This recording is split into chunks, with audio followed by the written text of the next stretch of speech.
사랑의 주님 감사합니다. 저희를 불러주시고 저희에게 말씀하실 주님을 기대하며 오늘도 이 아침에 주님 앞에 섭니다. 성령께서 충만하게 역사하셔서 내 생각, 내 마음, 내가 가지고 있는 모든 세계관들을 내려놓고 다시 한번 말씀 앞에 엎드리며 진리 안에서 나의 모든 생각을 바꿀 수 있는, 나의 모든 삶의 동기들을 바꿀 수 있는 은혜와 힘을 더하여 주시옵소서. 주님, 오늘도 우리의 예배를 통해 영광 받아 주시옵소서. 감사드리며 예수 그리스도 이름으로 기도합니다. 아멘. 좋은 아침입니다. 우리 다 같이 말씀을 함께 교독했으면 좋겠는데요. 오늘 함께 읽을 말씀은 마태복음 11장 20절에서 30절 말씀입니다.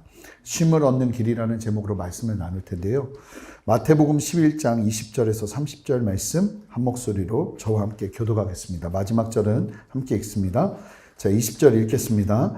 예수께서 권능을 가장 많이 행하신 고을들이 회개하지 아니하므로 그때에 책망하시되 화 있을진저 고라시나 화 있을진저 벳세다야 너에게 행한 모든 권능을 두로와 시돈에서 행하였더라면 그들이 벌써 베옷을 입고 제에 앉아 회개하였으리라. 내가 너희에게 이르노니 심판날에 두로와 시돈이 너희보다 견디기 쉬우리라.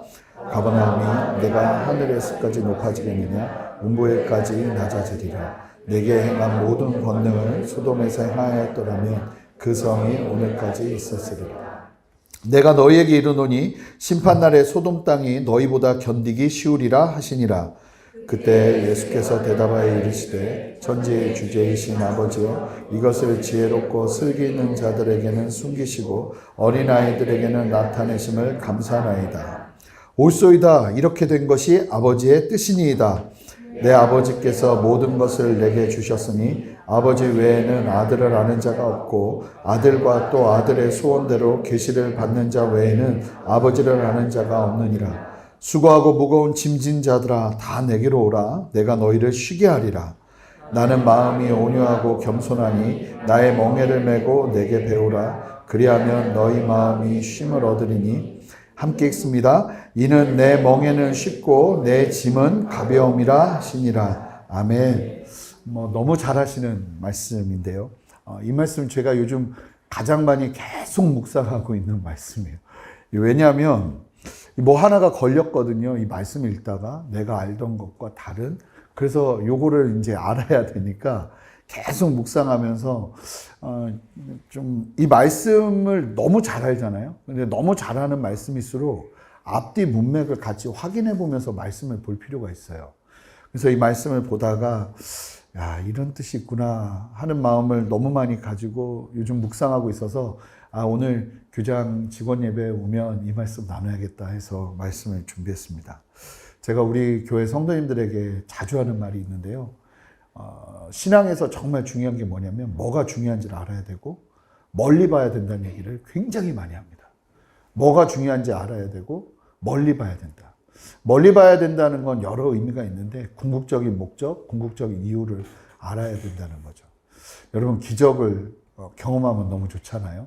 하나님의 기적을 놀랍게 누리면 너무 좋잖아요. 제가 출애굽기를 보니까 출애굽기는 이스라엘 백성들이 뭐 그냥 항상 기적을 경험해요. 눈앞에서 기적을 경험합니다. 아침마다 기적을 경험합니다. 그리고 상중에 마지막 이제 출애굽기 마지막 말씀을 보면 기가 막힌데 성막을 딱 만드니까 성막의 그 회막 위에 성소와 지성소 그 위에 구름이 임하고 그 구름이 낮에는 구름 기둥이 되고 그 구름이 밤에는 불 기둥으로 이스라엘 백성들을 따뜻하게 보호해요. 그리고 또 이동할 때는 구름이 그 회막에서 이렇게 뜹니다. 이렇게 이어져 있던 구름 기둥이 사라지고 구름처럼 이렇게 뜹니다. 그러면 이스라엘 백성들이 그 하나님의 인도하심, 이제 우리 움직이려나 보구나 하면서 모든 백성들이 다 짐을 챙겨요. 그리고 구름이 이동하는 대로 이스라엘 백성들이 움직입니다. 그러니까 그들은 언제나 구름이 있었고요. 언제나 불기둥이 있었고요. 하나님의 인도하심과 이끄심을 계속 경험했던 거죠. 근데 놀라운 사실은 그들은 계속 불순종했다는 거예요. 하나님의 기적을 아침마다 봤는데 계속 불순종했다는 거예요. 왜일까요? 도대체 뭐가 문제일까요? 아니 하나님의 놀라운 기적을 본 게 한두 개가 아니잖아요. 물을 그냥 맨바닥에서 건넜습니다. 바다를.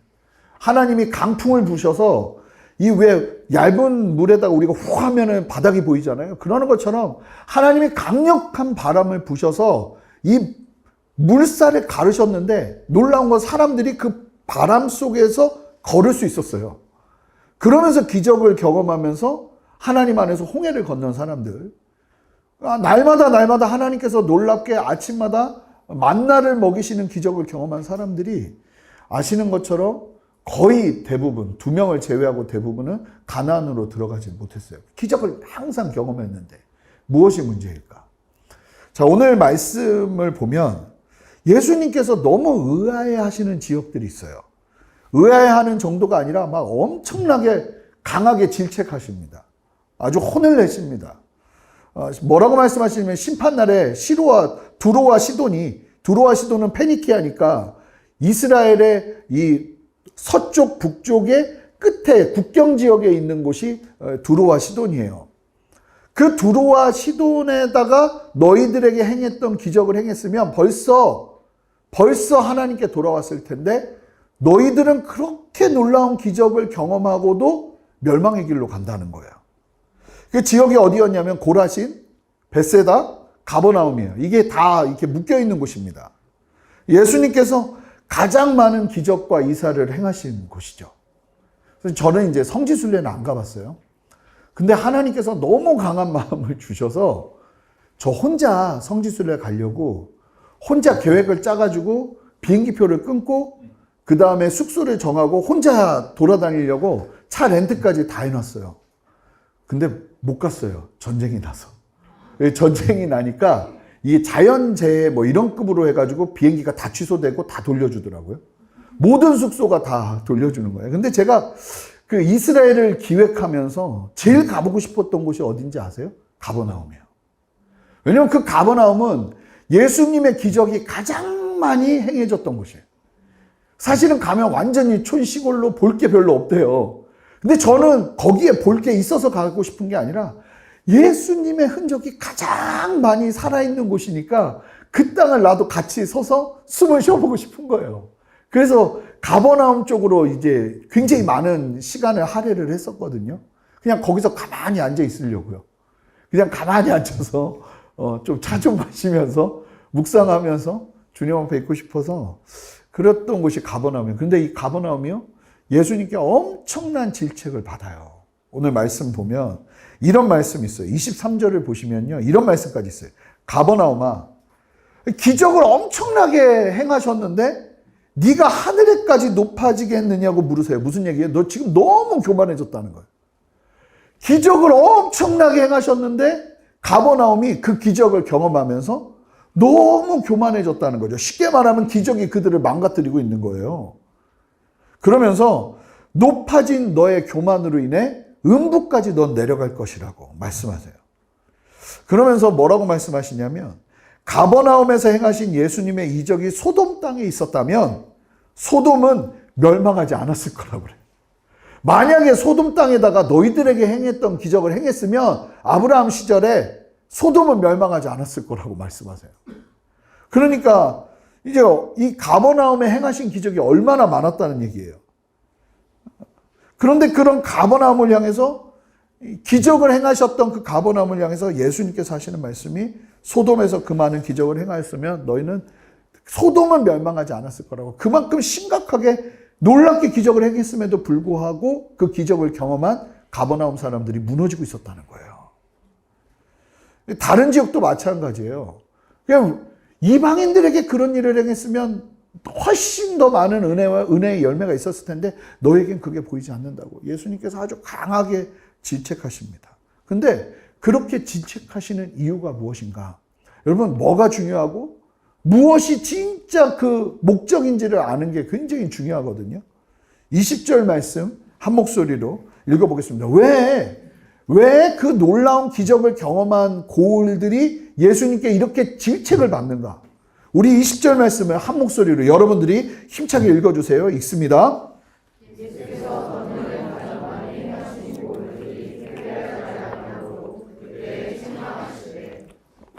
자, 보세요. 여기서 굉장히 중요한 말씀이 나오는데 여러분, 기적이 일어나잖아요. 하나님께서. 그 기적을 통해서 하나님이 기대하시는 게 뭔지 아세요? 이 말씀대로라면 회개예요. 근데 저는 왜 멈췄냐면, 이 말씀을 왜 묵상하기 시작했냐면, 기적이 바라고 원하는 목적이 회개에 있다는 걸 부끄럽지만 처음 알았어요. 저는 왜 하나님이 우리에게 기적을 행하시는가? 저는 격려하시려고 그러는 줄 알았어요. 우리의 인생 가운데 힘을 내라고 그러시는 줄 알았거든요. 근데 이 말씀 성경 여러 번 읽으니까 읽으면서 항상 그냥 읽었던 말씀인데 뭐가 걸렸냐면 기적은 회개를 가져와야 된다는 거예요. 여러분 여기에 정말 100% 동의하시나요? 여러분 우리가 기적을 경험할 때 하나님 앞에서 취해야 될 모습이 뭐냐면 낮아지고 회개하고 엎드리는 데 있다는 거예요. 근데 보통 어떤 생각을 하냐면 하나님께서 우리에게 기적을 행하시면 많은 경우가 내가 잘하고 있어서 하나님이 내게 이렇게 기적을 주시는구나. 막 여기서 막 격려를 얻고, 잘 보시면 기적이 많이 경험되는 공동체, 기적이 많이 경험되는 어떤 모임, 기적이 많이 경험한 사람, 기적을, 이런 사람들이 이 가버나움과 베세다와 고라신 지역을 향해서 예수님께서 경고하시는 것처럼 교만해지는 경우가 많아요. 기적이 이끄는 그 방향성을 모르는 거죠. 그런데 우리가 잘 아는 이 베드로가요, 예수님을 처음 만났을 때 기적을 경험하죠. 이 사람은 산전수전 어디서 겪은 사람이야? 어부 생활에서 겪은 사람이잖아요. 새벽 미명에 깊은 곳으로 들어가면 고기가 없어요. 근데 예수님께서, 처음 보는 예수님께서 새벽 미명으로 들어가 깊은 곳에 그물을 내리라고 했을 때 말도 안 되지만 예수님의 말씀을 따라서 행동했는데 누구보다도 이 기적의 의미를 아는 거예요. 이건 진짜 기적인 거예요. 그물이 찢어질 정도로 고기가 많이 잡히니까 베드로가요, 그 기적 앞에서 뭘 하는지 아십니까? 누가복음 5장 8절을 보면 베드로가 이래요. 시몬 베드로가 이를 보고 기적을 보고 예수의 무릎 앞에 엎드려 이르되 주여 나를 떠나소서 나는 죄인으로소이다. 여러분 진짜 기적을 경험하고 하나님의 그 놀랍고 위대하심을 경험하면요, 사람이 어디로 가야 되냐면 이 하나님 앞에 정말 엎드리면서 회개하는 자리로 가야 된다는 거예요. 여러분 이 말씀의 원리가 이 규장뿐만 아니라 여러분들의 삶에도 그대로 적용되시기를 주님의 이름으로 축복합니다. 그러니까 기적이 경험되잖아요. 그러면 회개의 자리로 나가야 되는 거예요. 여러분 오순절 성령 강림 사건이 일어나면서 막 외국말을 하기 시작했단 말입니다. 외국말로. 제가 어떤 분을 만났는데 그분도 방언을, 외국 방언을 받았어요. 프랑스어랑 중국어를 해요. 제가 공부한 곳이 남침례 교단인데 이 남침례 교단은 은사를 인정하지 않아요. 은사가 끝났다고 가르쳐요. 전 힘들었거든요. 저는 예수님을 인격적으로 만날 때 저는 기독교 집안이 아니었기 때문에 방언을 받고 예수님을 만났어요. 내가 방언을 누구한테 배운 게 아니고 어디서 들은 게 아니지 않습니까? 근데 입에서 다다다다 나오기 시작하는데 전 제가 미친 줄 알았거든요. 근데 그게 끝났다고 가르치는 거예요. 근데 너무 재밌는 사실이 뭐냐면 이 남침례 교단이 선교사를 제일 많이 파송해요. 선교사를 제일 많이 파송하는데 선교사를 파송해서 내보내는데 선교사 레포트가, 보고서가 들어오는데 원주민들이 영어를 합니다. 기도를 하다가 원주민들이 외국말을 합니다. 이런 리포트가 계속 들어오는 거예요. 원래 선교사님들이 남침례 교단에 나갈 때 각서를 쓰는데 뭐냐면 방언 이런 거 하지 않겠다고, 이런 사역 하지 않겠다고 각서를 써요. 그래서 한인 모임에서 막 우리가 막 기도하면 시큐리티들이 찾아와요. 너 혹시 방언하고 있는 거 아니야? 이런 걸 확인합니다. 우린 방언하고 있었지만 한국말이었다고. 그럼 어떻게 알겠어? 이게 그러는 거예요. 그럴 정도로 굉장히, 그럼에도 불구하고 하나님의 은혜와 은사가 막 일어나는 거죠. 근데 그런 막 외국말이 막 나오는, 아니 어떻게 우리말을 하지? 이 오순절날 각지에서 모여있던 사람들, 이란, 북아프리카, 이 헬라권, 거기에 있던 사람들이 이 예루살렘으로 왔는데 눈앞에서 막 외국말을 막 유창하게 한단 말입니다. 그러니까 그 기적을 보고 사람들이 어떤 일이 벌어졌는가? 3,000명이 회개하잖아요. 기적 앞에서 하나님이 원하시는 건 회개예요. 엎드리는 거예요. 아, 놀랐구나. 아, 이 기적 또 내가 경험했으면 하면서 나가는 게 아니라 그 기적이 우리에게 요구하는 건 회개의 자리라는 거예요. 하나님의 그 위엄 앞에서. 여러분 진짜 하나님을 본 사람들의 특징이, 하나님의 영광을 본 사람들의 특징이 엎드림이에요. 너무 무서우니까. 이 기적은 하나님의 실제를 드러내는 하나의 통로거든요. 제대로 기적을 경험하면 기적을 경험하는 사람들이 어떻게 가냐면 엎드리는 거예요. 엎드리는 거예요. 그런데 이 가버나움에서 예수님이 놀랍게 기적을 행하셨어요. 병도 고쳐주시고 귀신 들린 사람은 귀신 들림을 고쳐주시고. 여러분 이게 뭔지 아세요? 정신적인 질병을 고쳐주시는 거예요. 귀신 들림뿐만 아니라 그런 정신적인 질병들까지도, 그러니까 육적인 질병, 정신적인 질병, 그 당시에는 약도 없잖아요. 오일 바르는 게 대부분이었습니다. 오일. 그러니까 기름 부음, 그게 다른 게 아니라 기름 부음 중에 또 다른 기능 중에 하나가 그 당시 아픈 사람은 오일을 발라주는 것 정도가 해줄 수 있는 민간요법의 전부였어요. 그러니까 아프면 너무 괴로운 거죠. 근데 예수님이 나타나셔서 그 괴로운 것들을 다 해결해 주신 거예요. 그랬더니 이 사람들이 그 앞에서 회개하고 하나님께로 돌아오는 게 아니라 너무 심각하게 교만해지면서 무너졌다는 거죠. 무엇이 문제였을까요? 무엇이 문제였을까요? 이 말씀의 흐름 안에서, 지금 제가 나눠드린 이 흐름 안에서 살펴볼 말씀이 바로 28절, 30절이에요. 너무 잘하는 말씀이죠. 우리 함께 28절부터 30절까지를 한 목소리로 함께 힘차게 읽어보겠습니다. 여러분들이 읽어주세요. 시작.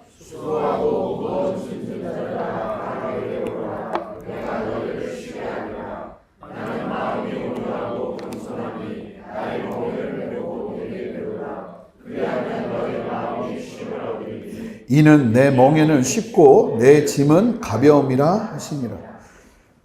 갑자기 예수님께서 뭐라고 말씀하시냐면, 자, 그러면서 이 앞에서 바로 하신 말씀이 하나님께서 어린아이 같은 사람들, 그 사람들, 그리고 하나님께서 허락한 사람들이 나에게로 올 것이다.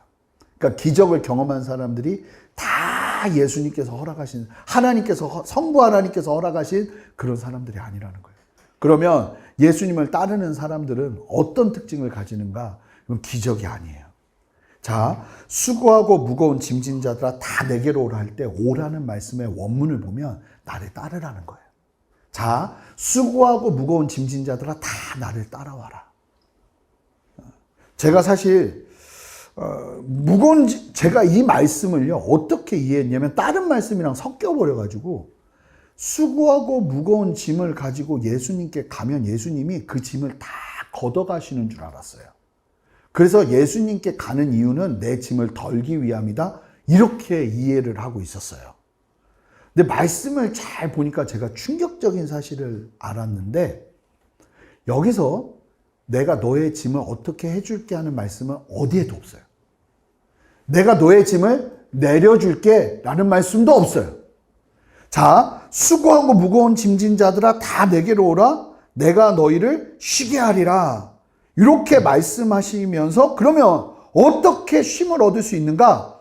우리의 짐의 어떠함을 건드시는 게 아니에요. 그러면서 그냥 따르는 게 아니고 어떻게 예수님을 따라야 되는지, 어떻게 예수님께 나가야 되는지를 말씀하는데 29절이에요. 29절 한 번 더 읽어보겠습니다. 읽습니다.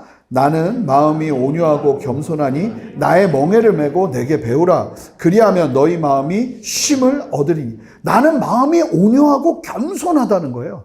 예수님은, 그러니까 온유하다는 건 어떤 뜻이냐면 아시겠지만 어떤 상황에서도 말씀 앞에만 순종하는 게 온유예요. 온유는 그냥 유해 보이는 그게 아니고요. 어떤 상황에서도 하나님의 말씀 앞에 순종하는 거예요. 예수님은 그런 분이라는 거예요. 그리고 뭐 하다는 거예요? 겸손하다는 거예요. 하나님이 겸손하시다는 거예요. 하나님이 겸손한데 우리가 어떻게 교만해? 교만은 패망의 선봉이에요. 아멘입니까? 교만은 무조건 패망의 선봉이에요. 항상 겸손해야 돼요. 그분이 예수님이시기 때문에 우리도 그분을 닮을 수밖에 없어요.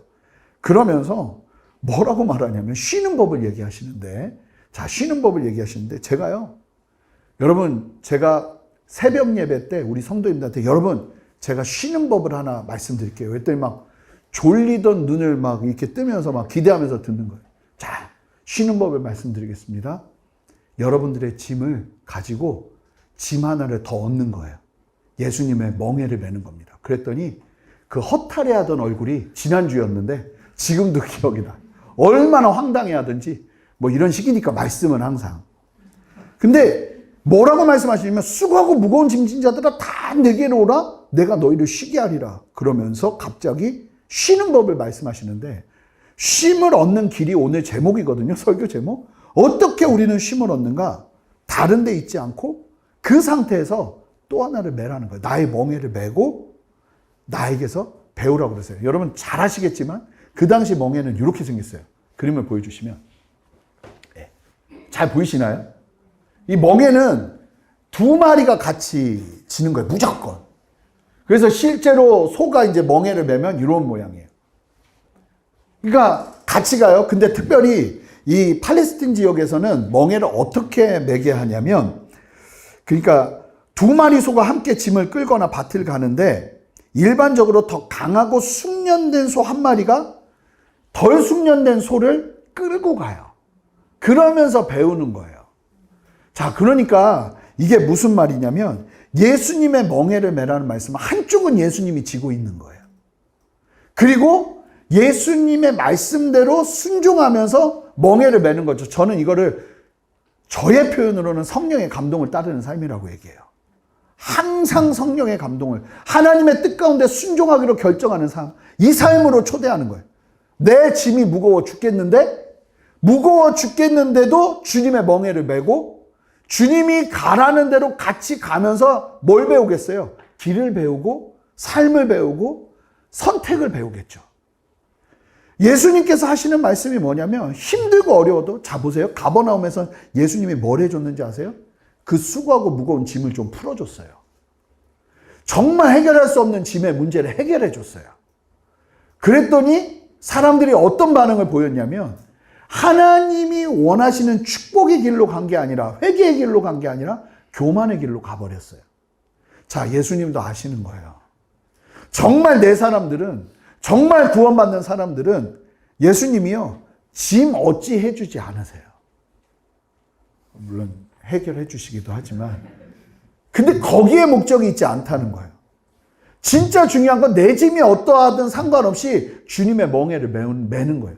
그러면서 주님 앞에서 철저하게 순종하면서 걸어내는 거예요. 그러면 그 걸음 속에서 뭐를 경험할 때까지 내가 그 멍에를 지면서 가야 되냐면 쉽고 가벼워지는 은혜를 경험할 때까지. 여러분, 주님의 멍에는 쉽고 가벼워요. 믿으십니까? 왜 이렇게 작아요, 소리가? 주님의 멍에는 쉽고 가벼워요. 믿으십니까? 아멘. 잘 보면 기가 막혀요. 어떤 말씀이 있냐면 오스왈드 챔버스 목사님 책을 어제 보다가 이런 얘기를 해요. 하나님은요, 우리에게 뭘 요구하실 때 모든 견적을 다 뽑아 놓으신다는 거예요. 내가 필요한 재정, 내가 필요한 사람, 내가 필요한 능력 다 준비하고 부르신다는 거예요. 중요한 건 내 뜻에 하나님을 끌어들이는 건 주님의 멍에를 매는 게 아니에요.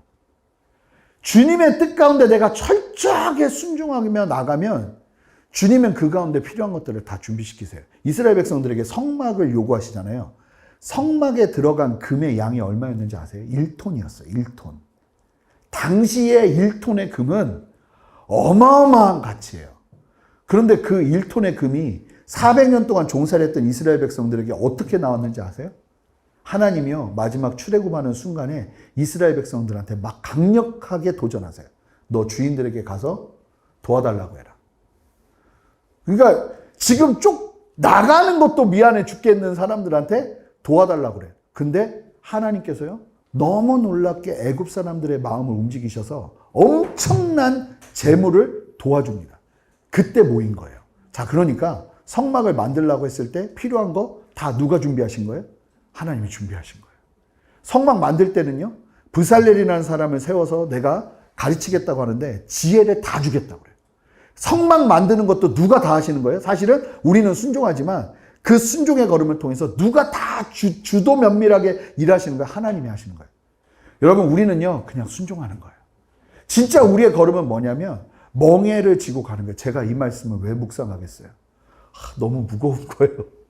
지금 저의 상황이 너무 무거운 거예요. 근데 저는 이 말씀을 읽는데 쉽고 가벼워? 이게 무슨 말이야? 나는 안 쉬운데, 나는 무거운데? 막 이러고 있었거든요. 왜 이렇게 무거운 거야? 근데 주님의 짐은, 주님의 멍에는 쉽고 가볍다는 거예요. 여기서 머물기 시작하는 거예요. 왜 그럴까? 왜 그럴까? 정말 중요한 건요, 지금 내가 칠흑같이 어두운 상황 가운데 있다 할지라도 다시 주님의 멍에를 매면 거기서 우리는 쉼을 누리는 거예요. 여러분, 쉼의 길은 다른 데 있지 않아요. 철저하게 예수 그리스도의 멍에를 메고 순종하며 나아가는 걸음 외에는 쉼의 길은 없어요. 여러분, 내 짐이 주님의 기적 안에서 덜어지면 쉴 것 같으세요? 아니요. 보니까 그러지 않더라는 거예요. 그 짐 덜어줬더니 멸망의 길로 가더라는 거예요. 오히려 그러한 상황, 그러니까 어떤 상황들 속에서도 수고하고 무거운 짐진 자들이 주님을 따르려면 항상 뭐 해야 되냐면 예수님의 멍에를 같이 매야 돼요. 그러니까 지금 내 인생에서 살 수 있는 유일한 길은 내가 힘들고 이해되지 않아도 지금 상황에서 다시 하나님의 뜻을 붙잡고 순종하는 걸음을 걷기 시작하는 거예요. 반드시 나의 삶의 자리에서 쉬운 은혜를 경험하기 시작하고, 여러분, 짐은 가볍지 않아요. 어떤 짐이 가벼워요? 여러분, 쉽지 않아요, 멍에는. 어떤 멍에가 쉬워요? 그런데 놀라운 건 뭐냐면 예수님과 함께 지고 가다 보면 그 반대의 상황을 경험하기 시작한다는 거예요. 짐이 가벼울 수 있구나. 짐이 쉬울 수 있구나. 사실은 내가 하는 것이 아니니까. 규장이라는 이 귀한 믿음의 기업도 주님이 멍에를 한쪽을 메시고 우리에게, 어떻게 보면 규장에게 이거 같이 짊어지자고 하시는 걸음인 거예요. 여러분들의 인생 가운데도 주님이 원하시는 건 기적을 경험하고 막 이러는 차원이 아니라, 오늘도 예수님이 야, 준비됐지? 야, 난 준비됐으니까 너 빨리 이거 내. 그리고 주님이 막 끌고 가는 대로 내가 순종할 수 있는 영적인 깨어있음만 있는다면 우리가 뭐 하기 시작하는 거예요? 이 땅에서 쉼을 누리기 시작하는 거죠. 다 내게로 오라. 내가 너희를 쉬게 하리라. 근데 쉬는 길이 우리가 생각하는 쉼이 아니더라는 거죠. 예수님 안에서 철저하게 순종하면서 그분 앞에 민감하게 반응하면서 오늘도 나의 하루하루의 삶 속에서 하나님이 주시는 감동을 놓치지 않고 눈 딱 감고 순종하면서 하나님 앞에 걷다 보면 이제 깨닫는 거죠. 이거 내가 하는 거 아니구나. 하나님, 그렇다고 노력 안 하는 거 아니잖아요. 엄청 고생합니다. 여러분, 이스라엘 백성들 얘기를 조금 더 하면 성막 만드는데 6개월 걸렸거든요. 엄청 고생해요. 엄청 고생해요. 그러나 돌아보면 다 하나님 은혜인 거예요. 수고하고 무거운 짐을 지고 있더라도 그 물리적인 짐의 문제를 예수님께서 해결해 주시는 게 아니라 예수님과 함께 멍에를 지고 걷다 보면 내 짐을 어떻게 다뤄야 되는지에 대한 지혜가 생기기 시작하는 거예요. 저와 여러분들 안에 그런 은혜가 있으면 좋겠어요. 내가 지는 짐에 포커스가 아니라 예수님의 멍에를 지는 것에 포커스를 두는 거예요. 주님, 나의 짐은 무거워요. 지금 나는 너무 힘들어요. 나는 너무 어려워요. 이렇게 계속 나에게만 포커스를 맞추면요, 여러분, 이게 참 쉽지 않아져요. 제가 전도사 시절에 사역했던 교회가 항상 치유사역을 하는 교회였어요. 치유사역이 나쁘다는 게 아니에요. 치유사역을 한 4년, 5년 동안 쭉 하니까 어떤 일이 벌어지는지 아세요? 건강해져야 되잖아요. 계속 나에게만 포커스를 맞추니까 어떤 일이 벌어졌는지 아세요? 계속 아파요. 계속 아파. 맨날 아파. 아니, 이게 좀 괜찮아져야 되는데, 그래서 깨달았어요. 이게 어느 정도 나의 문제도 보지만 나의 문제가 있어도 예수님의 멍에를 매는 게 내가 살 길이구나. 여러분, 너무 나에게 관심을 갖는 것보다 내 짐이 무겁죠. 내 짐이 힘들죠. 그럼에도 불구하고 예수님의 멍에에 포커스를 맞추고 순종하기 시작할 때 하나님께서 함께 하시는 거예요. 치유사역에 너무 많은 치중을 하는 것보다 오히려 하나님의 은혜와 부르심과 하나님의 영광과 아버지의 말씀을 묵상하는 것, 하나님의 은혜를 경험하는 것, 이런 것에 집중하는 게 오히려 사람들을 건강하게 한다는 생각이 들더라고요. 물론 필요해요. 반드시 내가 어떤 문제가 있고 어떻게 치유받아야 되는지를 경험하는 은혜도 필요하지만 여기에 우리의 초점을 두면 안 된다는 거예요. 내 짐에 초점을 두면 안 된다는 거예요. 지금 여러분들 각자가 오늘 어버이날인데 가정의 달이 이렇게 무섭다는 걸 점점 나이 들면서 더 많이 깨닫는 것 같아요. 어린이날도 왜 이렇게 무섭고 조카들은 왜 이렇게 많고 어버이날 되면 왜 이렇게 이게 무서운 거예요? 근데 그런 우리의 다양한 짐들이 있죠. 근데 우리가 그 짐에 집중하면요, 여러분 우리가 교만해져요. 하나님이 그 짐 덜어주시면요, 우리가 교만해져요. 여러분 우리가 그런 짐이 있지만 그럼에도 불구하고 이 아침에 다시 한번 결정하는 거예요. 주님이 나와 함께 기다리면서 나 이거 매야지 하면서 기다리는 그 멍에 내가 매고 주님 앞에서 순종하겠습니다. 그러면 주님이 우리에게 인생 가운데 보여주신다는 게 쉽다, 가볍다, 쉼을 얻는다. 이 은혜가 우리 모두에게 있어야 되지 않을까요? 함께 문제 해결이 목적이면 문제가 해결돼도 회개의 자리에 나가지 않습니다. 우리가 평생을 겸손하게 건강하게 우리를 안전하게 지켜내려면 멍에를 매는 것이, 주님 그분을 바라보는 것이 우리의 삶의 우선순위가 돼야 우리를 살립니다. 멀리 봐야 되거든요. 지금 당장의 문제를 해결하는 것보다 나를 살리는 궁극적인 길이 뭔지를 봐야 되거든요. 그 걸음에서 여러분 한치의 양보 없이 주님 바라보며 담대히 서는 은혜 누렸으면 좋겠습니다. 다 눈을 좀 감아볼까요? 우리 다 눈을 감고요.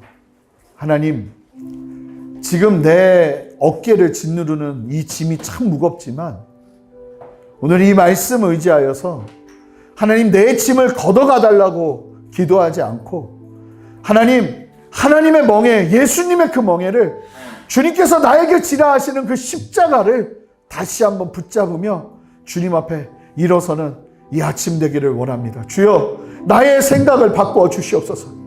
짐에게만 집중하면서 나의 무거운 짐에게만 포커스를 맞추면서 나갔던 나의 걸음을 새롭게 하여 주시옵소서. 그런 분들마다 여러분 다 눈을 감을게요. 저도 눈을 감아요. 저 보지 않습니다. 하나님 앞에 여러분들의 두 손을 드세요. 하나님, 이 시간 나의 짐을, 아버지 나의 짐에게 집중했던 내 마음을 내려놓고 주님의 멍에를 지고 주님 안에서 배우겠습니다. 그게 배우는 거예요. 주님 앞에서 순종하며 나가겠습니다. 지금 내가 순종해야 될 것들부터 용서, 사랑, 섬김, 하나님 앞에 엎드림, 하나님 그것들을 내가 취하며 나가겠습니다. 주님 이 시간 내 안에 가득 주님의 은혜로 채워 주시옵소서. 주님의 멍에를 지고 나아갈 수 있는 힘을 더하여 주시옵소서. 함께 주님의 이름 한번 부르며 기도합니다. 주여! 주님, 우리 안에 역사하시는 주님을 찬양합니다. 하나님, 다른 것 지지 않겠습니다. 다른 것 붙잡지 않겠습니다. 하나님을 의지하며 주님이 말씀하시는 멍에를 지고 아버지 하나님 쉬움을 경험하고 가벼움을 경험하기를 원합니다. 하나님, 우리를 새롭게 하여 주시옵소서. 하나님의 은혜로 새롭게 하여 주시옵소서. 하나님의 마음으로 새롭게 하여 주시옵소서. 하나님의 역사로 새롭게 하여 주시옵소서. 하나님, 하나님의 마음을 가지고 다시 한번 온전히 서는 우리 모두가 되기를 원합니다. 주여 역사하셔서 아버지의 마음으로 채워주시옵소서. 아버지의 마음으로 채워주시옵소서. 나의 관심과 나의 중심을 다시 한번 바꿀 수 있는 은혜를 허락하여 주시옵소서. 하나님, 나에게 바라시는 것이 무엇입니까? 하나님, 나에게 원하시는 것이 무엇입니까? 깨달아 알기를 원합니다. 엎드리기를 원합니다. 하나님의 진리 앞에서 다시 한번 붙잡기를 원합니다. 주여 역사하여 주시옵소서. 함께하여 주시옵소서. 하나님 붙들어 주시옵소서. 하나님 역사하여 주시옵소서. 하나님 세일을 행하시는 주님을 찬양합니다. 하나님 역사하시는 주님을 찬양합니다. 하나님 이끄시는 주님을 찬양합니다. 주님 역사하여 주시옵소서. 주님 함께하여 주시옵소서. 주님 은혜 베풀어 주시옵소서. 아멘, 아멘. 여러분 보세요. 어쩌면 지금 이 한국 교회가 가버나움일 수 있어요. 하나님이 너무 많은 기적을 행하셨는데 그 기적을 가지고 회개의 자리로 나아가지 않고 높아지는, 그래서 우리에게 문제가 일어나는 것일 수 있어요. 뿐만 아니에요. 지금 내가 가버나움일 수 있어요. 하나님이 나에게 참 많은 기적을 해가셨는데 그 기적이 가리키는 방향, 회개를 붙잡지 못하고 하나님 앞에서 잘못된 방향으로 서는 모습이 우리의 모습일 수 있다는 거예요. 우리 주님 앞에 기도하며 나갈 때 그렇습니다. 주님, 다시 한번 온유하고 겸손하신 예수님 기억하며 하나님, 내가 가버나움처럼 설교했던 모든 것들을 예수 그리스도의 십자가에 못 박습니다. 이 시간 우리를 새롭게 하여 주시옵소서. 하나님, 용서하여 주시옵소서. 하나님, 겸손하게 엎드리지 못한 죄를 용서하여 주시옵소서. 하나님 앞에 온유하지 못한 죄를 용서하여 주시옵소서. 새롭게 하여 주시옵소서. 하나님, 내가 가버나움을 버리겠습니다. 잘못된 영적 교만을 버리겠습니다. 하나님, 새롭게 하여 주시옵소서. 또한 기도합시다. 하나님, 이 나라도 아버지 앞에 회개하는 나라 되게 하여 주시옵소서. 아버지 앞에 엎드리는 나라 되게 하여 주시옵소서. 함께 다시 한번 주님의 이름 부르며 기도합니다. 주여, 주님 역사하시는 주님을 찬양합니다. 하나님 은혜 베푸시고 역사하여 주셔서 아버지의 진리와 아버지의 말씀을 따라 철저하게 순종하며 나아가는 은혜를 허락하여 주시옵소서. 성령이여 깨워 주시옵소서. 성령이여 말씀하여 주시옵소서. 아버지의 진리와 아버지의 말씀을 따라 믿음으로 순종하며 나아가는 은혜를 허락하여 주시옵소서. 아버지께서 깨우시고 역사하시는 주님을 찬양합니다.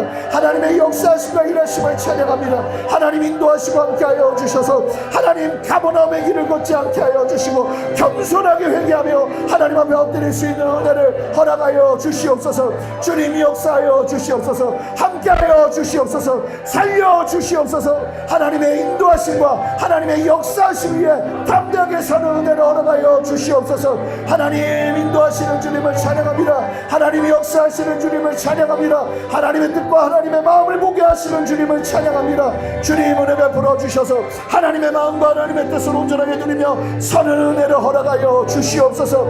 감사합니다 주님. 감사합니다 주님. 새 일을 행하시는 주님, 우리를 돌이키시는 주님을 찬양합니다. 주님 영광 받아 주시옵소서. 주님 높임 받아 주시옵소서. 새 일을 행하시는 주님을 찬양합니다. 하나님 역사하여 주시옵소서. 감사를 드립니다. 주님의 이름을 높여드립니다. 주님을 찬양합니다. 우리 마지막으로 규장을 위해서 좀 기도했으면 좋겠는데요. 마찬가지입니다. 규장은 어떻게 보면 기적을 경험하며 걷는 걸음들을 너무나 많이 걷고 있죠. 이 기적이 가리키는 방향은 회개와 온유와 겸손이에요. 그리고 여전히 주님의 멍에를 메고 배우는 거예요. 하나님이 이 규장이 이 철저한 생명의 길을 걸어내는 기업 되게 하여 주시옵소서. 하나님과 함께 멍에를 매게 하여 주시옵소서. 온유하고 겸손한 걸음을 걸을 수 있도록 은혜 베풀어 주시옵소서. 우리 마지막으로 다 같이 회사를 위해서, 이 규장을 위해서 함께 하나님의 은혜를 구하며 두 손을 들고 주님의 이름 부르며 기도합니다. 주여! 하나님이 규정을 붙드시는 주님을 찬양합니다.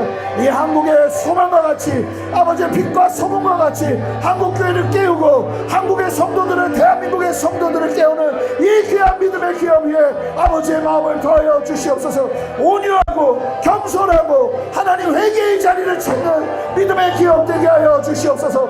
주님의 멍에를 함께 지고 나아갈 수 있는 믿음의 기업 되게 하여 주시옵소서. 새 일을 행하시는 주님을 찬양합니다.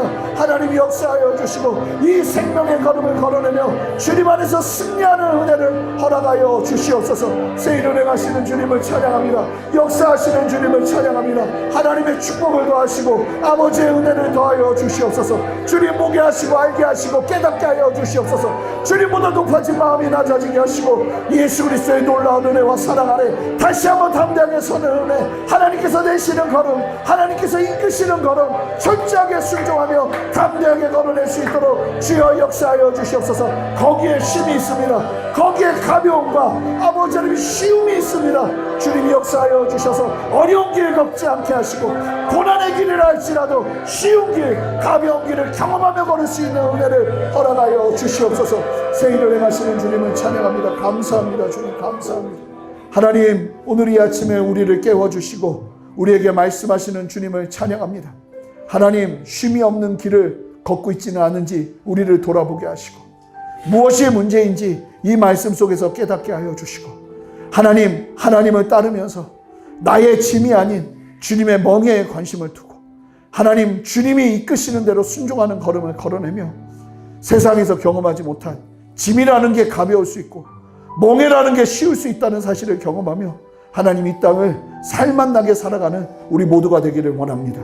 주여 역사하여 주셔서 우리 모두를 새롭게 하여 주시고 아버지의 진리로 깨워 주시옵소서. 그렇게 새 일을 행하시며 이 아침에 영광 받으시는 주님, 항상 하나님을 붙잡고 의지하며 나가는 이 귀한 믿음의 기업 규장 위에도 하나님께서 함께하여 주셔서 하나님의 놀라운 은혜와 사랑을 하나님과 함께 멍에를 지고 걸어내는 걸음 가운데 더 깊이 경험할 수 있도록 은혜 베푸시고 함께하여 주시옵소서. 그 쉼의 자리를 찾을 수 있는 은혜가 아버지 하나님 이 기업 위에도 충만하기를 원하오니 하나님 붙드시고 새 일을 행하여 주시옵소서. 수고하고 무거운 짐을 지고 주님을 바라보며 그렇게 다시 한번 말씀대로 서기로 결정하는 우리의 모든 걸음 위에 하나님의 은혜를 더하여 주시옵소서. 감사드리며 예수 그리스도 이름으로 기도합니다. 아멘. 이제는 우리 주 예수 그리스도의 크신 은혜와 아버지 하나님의 무한하신 사랑과 성령의 내주하심과 교통하심과 신실한 역사하심이 오늘 말씀을 기억하며 주님의 은혜 안에서 쉽고 가벼운 길, 쉼을 얻는 길, 세상의 방식의 쉼이 아니라 주님이 도전하시는 이 진리의 말씀 앞에 순종하며 참된 쉼을 누리기를 소망하고 결단하는 모든 규장 가족들의 머리 위에, 가정 위에, 직장 위에, 삶의 모든 터전 위에 이 귀한 믿음의 기업 규장과 이 나라와 온 열방 위에 이제로부터 영원토록 함께 하시기를 간절히 축원하옵나이다. 아멘.